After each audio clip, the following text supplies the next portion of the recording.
महाअवतार बाबा जी अकंपित विराट वज्र में एक बार आपका पुनः स्वागत है। आज के अध्याय में बाबा जी पुरातन उत्पत्तियां। हिमालय में सभी युगों के महान संत बाबा जी के दर्शनों से मुझे उनके शिव गोरक्ष बाबा जी नाम का बोध हुआ। कतिपय स्थानों पर उन्हें कई नामों से बुलाया जाता है, जैसे बाबा जी, गोरक्षनाथ, गोरखनाथ, त्र्यंबकम बाबा, महाशिव बाबा, राजा धीराज, महाभिनिष्करण आदि। मेरे भीतर से निकले कुछ और नाम भी मैंने इसमें जोड़ दिए हैं, जैसे अकंपित विराट वज्र, सभी युगों के संत, अस्तित्व विहीन परम अस्तित्व, और अंत में उनका नाम स्वयं भगवान शिव के समानार्थक है, जिन्हें हर कहीं और कहीं भी नहीं कहा जाता है। शिव गोरक्ष स्त्रियों के साम्राज्य से मत्स्येंद्र विष्णु की रक्षा करते हैं। भगवान शिव ने संसार के मोक्ष के लिए योग और तंत्र का सिद्धांत मत्स्येंद्र नाथ को प्रदान किया, जिन्हें तब लोकेश्वर के नाम से जाना जाता था। यह अनोखी कहानी कुछ ऐसी है, जब उनके माता पिता नाव से यात्रा कर रहे थे, एक बहुत बड़ा तूफान आया और उनकी नाव डूब गई। घटनाओं की श्रृंखला के अनुसार महान नाथ अवतार ने स्वयं के ऊपर माया का आवरण डाल लिया, ताकि माया की मत्स्य से निगल लिए जाएं। उसी समय ऐसा कुछ हुआ कि समुद्र के किनारे शिव पार्वती को योग के रहस्य सिखा रहे थे। वो सो गईं, परंतु मत्स्येंद्र नाथ ने मछली के उदर के भीतर से सब कुछ सुन लिया। श्री शैल्या में एक पत्थर की नक्काशी पर उकेरी गई किंवदंती में उन्हें मत्स्य के मुख से अपना सिर बाहर किए हुए दिखाया गया है, जहां से वे गुप्त सिद्धांत को सुन रहे थे। तब से ही लोकेश्वर को मत्स्येंद्र नाथ कहा जाने लगा। परंतु उन्हें खोज लिया गया और श्री शैल्या में एक बगल की नक्काशी में यह दिखाया गया है कि शिव उस मत्स्य की तरफ इशारा कर पार्वती को यह बता रहे हैं कि ज्ञान का सच्चा पिपासु कहाँ छुपा हुआ है, और उन्हें भी उसी की तरह सावधान रहना चाहिए। पार्वती को जो भी घटित हुआ उसका पता चला, और उन्होंने अति शीघ्र वह किया जो उन्हें करना चाहिए था। उन्हें योग और तंत्र के इस दिव्य ज्ञान को जगत के उत्थान के लिए बाहर संसार में लाना था। अतः उन्होंने लोकेश्वर की ओर ऊर्जा का एक आवेश शाप के रूप में निर्देशित किया, जो आज के युग में भी आत्मविद्या का एक वरदान साबित हुआ। मत्स्येंद्र नाथ के द्वारा प्रदत्त योग और तंत्र का विज्ञान एक ऐसा ही वरदान है।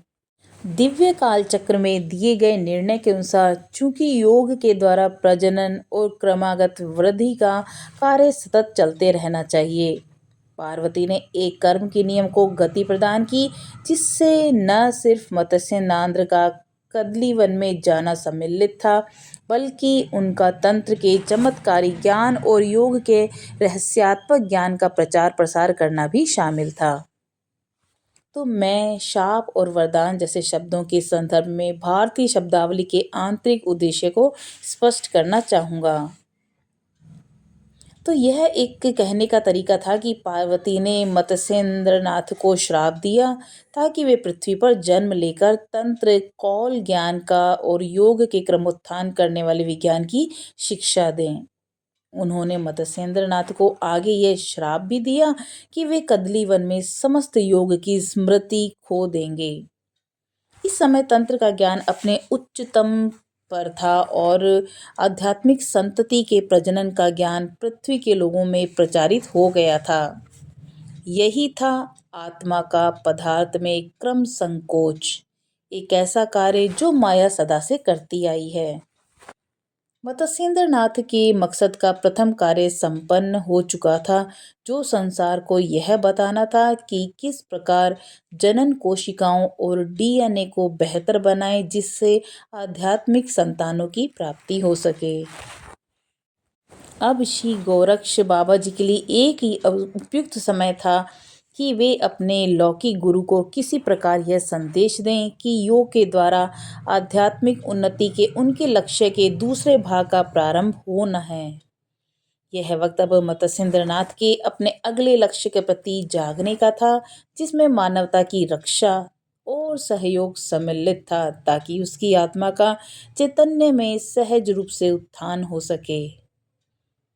अतः बाबा जी गोरक्षनाथ ने एक छोटा सा संगीत दल बनाया, जिसमें नृत्यांगनाएं और संगीत वाद्य यंत्र बजाने वाले शामिल थे, जबकि उन्होंने स्वयं ढोल बजाने का रूप धरा था। यह संगीत दल कदली वन की तरफ बढ़ चला। बाबा जी को ये भली भांति अवगत था कि जिस नगर में वे जा रहे हैं, रानी तिलोत्तमा उस पर शासन करती थी, जो देवी लक्ष्मी का अवतार थीं, और मत्स्येंद्रनाथ स्वयं भगवान विष्णु के अवतार थे। जब बाबा जी और उनका संगीत दल नगर में पहुंचे, उन्होंने रानी तिलोत्तमा के महल की चौकीदारी कर रही स्त्रियों को बताया कि वे गीत और संगीत के द्वारा राजा और रानी का मनोरंजन करने के लिए आए हैं। हालांकि कोई भी व्यक्ति उस नगर के भीतर प्रवेश नहीं पा सकता था, परंतु गोरक्षनाथ का अनुरोध इतना प्रबल था कि स्त्रियां नरम पड़ गई और उन्हें भीतर प्रवेश करने दिया।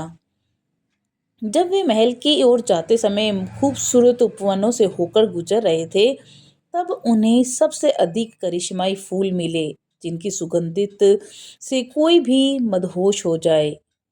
वहां की चिड़ियों को स्वर्ग की चिड़ियाएं कहना ज्यादा सही था। अंततः दल ने स्वयं को राजा रानी के समक्ष प्रस्तुत किया और नृत्य और गायन प्रारंभ किया। बाबा जी गोरक्षनाथ ने अपने ढोल से आत्म जागृति देने वाले स्पंदनों को बजाना शुरू कर दिया। यह ध्वनि स्पंदन कुछ इस प्रकार सुनाई दे रहा था। जाग मच्छंदर गोरख आया, जिसका अर्थ है कि हे मत्स्येंद्रनाथ, जाग जाओ कि अब गोरख तुम्हें लेने आ गया है। यह ध्वनि मत्स्येंद्रनाथ के कानों में पड़ी। तत्पश्चात वे अपने लक्ष्य के तांत्रिक आयाम को त्याग कर भविष्य के योग की चेतना के अपने लक्ष्य की ओर अग्रसर हुए। हम यह भी कह सकते हैं कि स्वयमेव ली गई सक विकल्प समाधि की तांत्रिक अवस्था से योग की निर्विकल्प समाधि में चले गए, और तब ये दोनों महान विभूतियां अपने विस्तृत लक्ष्य की ओर निकल पड़ीं, जो संसार के मोक्ष हेतु दिव्य उत्थान करने वाले योग के विज्ञान की शिक्षा देना था। शिव गोरक्ष बाबा जी ही महाअवतार बाबा जी हैं। शिव गोरक्ष बाबा जी और महाअवतार बाबा जी के बीच का संबंध कई ग्रंथों में स्थापित किया गया है।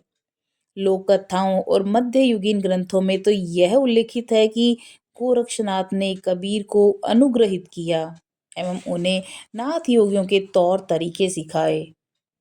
परमहंस योगानंद ने अपनी आत्मकथा में भी महाअवतार बाबा जी और कबीर के बीच के संबंध के विषय में लिखा है। यहाँ उन्हें बताया है कि स्वयं बाबा जी ने योग अवतार लाहिड़ी महाशय से इस बात का उल्लेख किया था कि उन्होंने कबीर को क्रिया योग में अनुग्रहित किया था। बाबा जी ने योग अवतार लाहिड़ी महाशय को भी अनुग्रहित किया था, और लाहिड़ी महाशय ने स्पष्ट रूप से यह कहा है कि अपने पूर्व जीवन में वे कबीर थे। इससे ये सिद्ध होता है कि महाअवतार बाबा जी और बाबा जी गोरक्षनाथ एक ही हैं, और इस प्रकार दोनों के बीच प्रत्यक्ष संबंध की स्थापना हो जाती है। मेरी अपनी आत्मकथा में मैंने भी कबीर को प्रत्यक्ष रूप से राजा भृतहरिनाथ और लाहिड़ी महाशय दोनों ही के साथ संबंधित किया है। इसके कुछ समय बाद उसी रात जब मैं महान नाथ योगियों की कथाओं से पवित्र हुई क्षिप्रा नदी के घाट पर ध्यान कर रहा था, एक बार फिर मैंने मेरी मन की आंखों के सामने महान योगी राजा भृतहरि नाथ आ गए, और काले पट्टे पहने हुए उन्होंने स्वयं को मुस्कुराते हुए क्रिया योग के सद्गुरु लाहिड़ी महाशय में बदल दिया। उनके साथ मुझे सद्गुरु कबीर के भी दर्शन हुए, जिन्होंने मुस्कुराते हुए खुद को शिरडी साईं बाबा में परिवर्तित कर दिया। और फिर उन दोनों ने सस्वर कहा, अलख गोरखिया बाबा जी, अलग गोरखिया बाबा जी।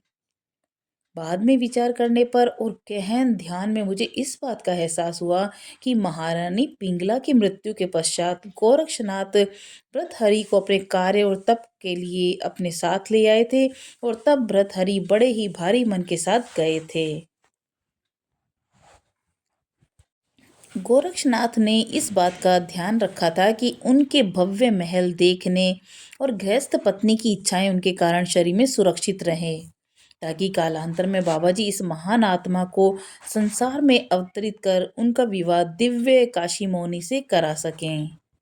तत्पश्चात वे लाहाड़ी महाशय के रूप में गृहस्थ योगी बने, और तब बाबा जी ने अपने उद्देश्य के लिए रोकी हुई उनकी भव्य महल देखने की इच्छा को पूरा किया, जिसकी साधारण मनुष्य कल्पना मात्र ही कर सकते हैं।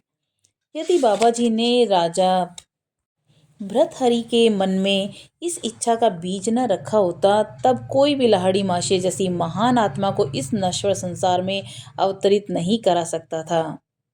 इस संसार में ऐसी कोई भी शक्ति नहीं जो लाहड़ी माशे को उनके गुरु महाअवतार गोरक्षनाथ बाबा जी से अलग कर सके। धन्य है बाबा जी गोरक्ष, और धन्य है राजा भर्तहरि नाथ, जो संसार की मुक्ति के लिए गृहस्थ योगावतार लाहड़ी माशे के रूप में अवतरित हुए। मेरे दर्शनों ने मुझे ये दिखाया कि राजा भर्तहरि नाथ, कबीर और लाड़ी माशे जैसे महान सद्गुरु अवतारी चेतना के उच्चतम स्तर पर एक हैं। अतः लाड़ी माशे और कबीर की निर्वाण चेतना भी एक ही है। ये सारे शरीर महज वस्त्रों की तरह हैं, जिन्हें इस जगत में एक महत्वपूर्ण दिव्य कार्य करने के लिए चुना गया है। लाड़ी माशे ने अपनी डायरी में लिखा है कि बूढ़ा बाबा बाबा जी ही कृष्ण हैं। कृष्ण का जन्म देवकी माँ के गर्भ से हुआ था। वे पूर्ण जागृत थे, और उन्होंने पूर्ण रूपेण दोष मुक्त होकर अपने मायावी स्वरूप से भी स्वयं को आवृत किया हुआ था, क्योंकि एक पूर्णावतार ही दिव्य प्रकाश के शरीर को अपने संकल्प शक्ति से धारण कर सकता है या त्याग सकता है। गुप्त सिद्धांतों में कृष्ण को शंभु चैतन्य भी कहा जाता है, जिसका अर्थ है प्रकाशमान प्रभु शिव होता है। हालांकि शिव गोरक्ष बाबा जी अमर्त्य और अकाल पुरुष हैं, फिर भी वे समय समय पर जगत को अपनी अवतारी कार्य के लिए आशीष देने और पृथ्वी पर गुणों के संतुलन को बनाए रखने के लिए स्वयं को अभिव्यक्त करते हैं। अपनी इन्हीं अभिव्यक्तियों में से एक वे 8वीं से 11वीं शताब्दी के बीच में किसी काल में प्रकट हुए। यह कहा जाता है कि बाबा जी 8वीं शताब्दी में आदि शंकराचार्य के काल में भी अस्तित्ववान थे, और उनका एक अति सूक्ष्म अंश आज भी कुछ अत्यंत उच्च श्रेणी के दीक्षितों के साथ अस्तित्व में बना हुआ है। अपने कार्य और शिक्षाओं के द्वारा मैंने ज्ञान के खजाने में इस दिव्य सत्ता शिव गोरक्ष बाबा जी के मूल और सार तत्व से संबंधित कुछ सत्य एवं कुछ तथ्यों का योगदान देने का विनम्र प्रयास और उद्यम किया है। ये अनामिक कहे जाते हैं, जैसे मैंने उन्हें अस्तित्व विहीन परम अस्तित्व भी कहा है, जो उनके साकार और निराकार स्वरूप की विसंगति को दर्शाता है। उन्हें अकंपित विराट वज्र और महाभिनिष्करण या महान त्याग भी कहा जाता है। यह उनकी वह प्रतिज्ञा बताता है जिसमें अपनी अचिंत्य आध्यात्मिक चेतना में हमेशा के लिए लीन रहने के बजाय वे सदा सर्वदा भौतिक जगत में बने रहते हैं और संसार को ईश्वरीय चेतना की ओर पहुंचाते रहते हैं। जिस प्रकार शिव बहुत से नामों से जाने जाते हैं, वैसे ही शिव गोरक्ष बाबा जी भी बहुत से नामों से जाने जाते हैं, जो उनकी सत्ता की गहनता और सत्य अस्तित्व की व्याख्या करता है। वे एक अनंतता से दूसरी अनंतता तक शिशुवत संसार का पालन पोषण करते हैं। स्वर्ग एवं पृथ्वियों सब जाएंगे गुजर, पर वे सदा संग हमारे रह जाएंगे इधर। साधु संत दार्शनिकों और योगियों की सीमित दृष्टि उनके अति चेतन तारे को भेद नहीं सकती। उनके आध्यात्मिक वैभव की कोई व्याख्या नहीं हो सकती। वे स्वर्गीय देवदूतों के दिव्य पदानुक्रम की सर्वोच्च चेतना है, दिव्य नवनाथों का संयुक्त सार तत्व हैं। वे महान त्याग हैं, जिन्होंने अनगिनत सूर्यों के विस्फोट में स्वयं अपनी आत्मा की जीवंतता ज्ञान और सत्य को जगत के हर एक अणु में संचारित कर दिया है, जिससे न सिर्फ मानव जाति का बल्कि सभी जड़ और चेतन का उनकी सनातन चेतन अवस्था में मोक्ष संभव हो सके। वे आत्मा के भौतिकता में क्रम संकोच एवं पदार्थ की आत्मा में क्रम विकास की अचिंत्य लीला के परम कारण हैं, जो वास्तविक संपूर्ण योग है, जिसका ज्ञान नाथ योगों को प्राचीन काल से रहा है। शिव गोरक्ष बाबा जी स्वयं भगवान शिव की अभिव्यक्त कहे जाते हैं। उन्होंने संसार को मानवीय चेतना का उत्थान करने वाले अभ्यास प्रदान किए। विशेष रूप से शिव भक्ति क्रिया योग की दिव्य रसायन विद्या, जो दोहरी क्रिया कर आत्मा की उन्नति में तेजी लाती है। यह चेतना का विस्तार करती है और पूर्व अशुभ कर्मों को जलाती है। बाबा जी को दूसरी अन्य परंपराओं और पौराणिक कथाओं में बहुत से नामों से जाना जाता है। वे संसार के आध्यात्मिक उत्थान का मूल कारण हैं और नाथ संप्रदाय के प्रतिष्ठापक हैं। वे स्वयं को किसी के सामने सही समय पर आने पर ही प्रकट करते हैं। ज्यादातर समय वे अप्रकट ही रहते हैं और अपने शिष्यों के द्वारा ही संसार का मार्गदर्शन करते हैं। उन्होंने आधुनिक युग में दिव्य ज्ञान के प्राचीन विज्ञान को पुनर्जीवित किया है। वे उच्चतम ईश्वर का प्रकाश विहीन प्रकाश हैं। तीन रहस्य, मानवीय आकलन से परे तीन रहस्यमय उपस्थितियां हैं। पहली वह उपस्थिति जिसके विषय में कुछ भी कहा नहीं जा सकता।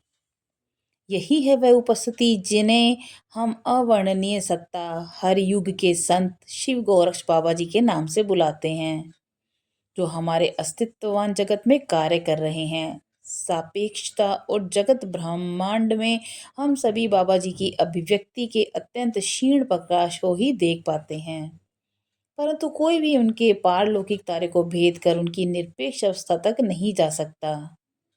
वे पूर्ण रूप से अथाह, अनंत और अचिंत्य हैं। दूसरी वह उपस्थिति जिसके विषय में हम कुछ भी नहीं जानते। यह है समस्त अस्तित्व के परे महान अकथनीय सत्ता, जिसके लिए अनगिनत ब्रह्मांड मात्र स्वप्न अणुओं के समान है और खरबों महाकल्प उनकी आंख की एक झपक के बराबर है। यह परम शिव है, काल से भी परे महाकाल, जो बिना कुछ किए ही अनंत ब्रह्मांडों को अस्तित्व में ले आते हैं। तीसरा वह उपस्थिति जिसके विषय में कोई भी कुछ भी नहीं जानता। यह वह अकथनीय सत्ता है जिसके विषय में वह उपस्थिति भी जिसके बारे में हम कुछ भी नहीं जानते, कुछ नहीं जानते। कोई भी कुछ भी जानने योग्य या न जानने योग्य उससे नहीं जानता। वे जो कोई भी हैं या नहीं हैं, उच्चतम सुरों और असुरों तक के लिए भी अनाकलनीय हैं। यह है महान अचिंत्य शून्य अशून्य का हेपन, अस्तित्व विहीन परम अस्तित्व। कोई भी शब्द कभी भी आकलन के परे उस अवर्णनीय के लिए प्रयुक्त नहीं किए जा सकते। तो आज के अध्याय में इतना ही। कल हम अध्याय 7 में जानेंगे बाबा जी का शिष्य होने के नाते। तब तक के लिए नमस्कार।